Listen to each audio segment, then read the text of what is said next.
The cunningly paid debt. Do not be cunning in paying debt. Ken and Smith, cousins, grew up together in one neighborhood in a small city near the Indian Ocean where they often played and had fun together. They were now grown-ups in their 40s and about to build and settle with their families.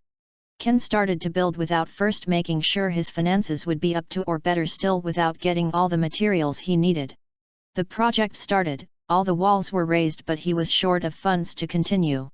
His house was about to fall because of his poor planning. He was never aware of the difficulties he may face. The snow season was fast approaching, but he was short of tiles to complete the roof with, and so he was very worried and started to think harder. He thought, "Oh, I remember my brother has been preparing to build a house in 2 years to come, and he has bought some of the materials. He told me he has bought all the tiles. I think I should approach him and borrow his tiles so I can complete my work, and when his turn is due I give back." So, Ken went and pleaded to his cousin Smith, who because of family ties could not turn down his request, but carefully and wholeheartedly decided to help his cousin, who was like a blood brother to him. Of course, in their culture, male cousins refer to themselves as brothers while female cousins refer to themselves as sisters.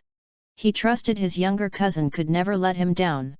Smith then gave with all his heart and wished him success, but reminded him to buy the ties in time before he begins his own project. They hugged each other and departed. Ken carried the tiles home and his problem was solved. He used the tiles and completed his house and moved in comfortably with his family. As time went on, he did not nurse efforts to get his cousin's tiles, but procrastinating there was still time. So, he continued enjoying his completed new house.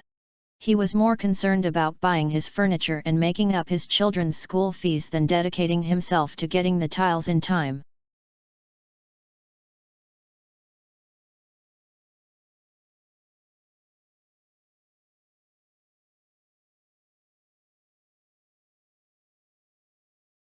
After some time, his brother visited him early in the morning and reminded him that his work would start in 2 months.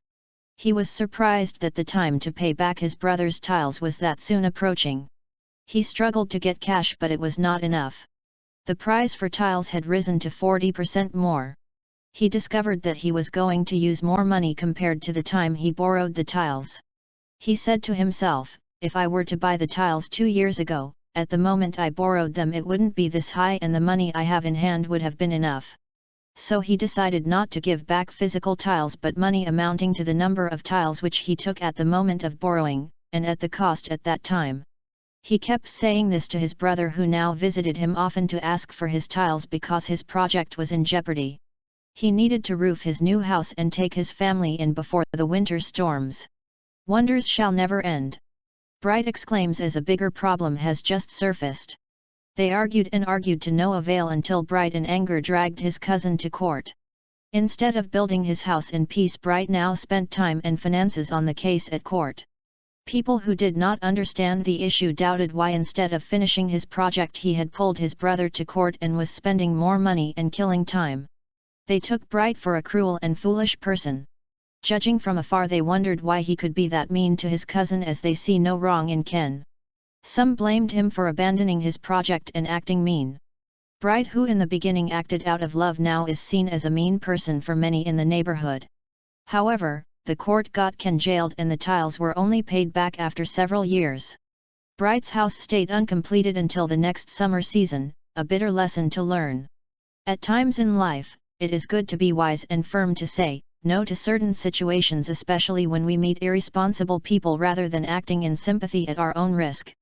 We must be firm and wise in choosing who to lend to, and on the other hand, beware of how we borrow. You may just become a sinner in public eyes after doing what you consider good to irresponsible people.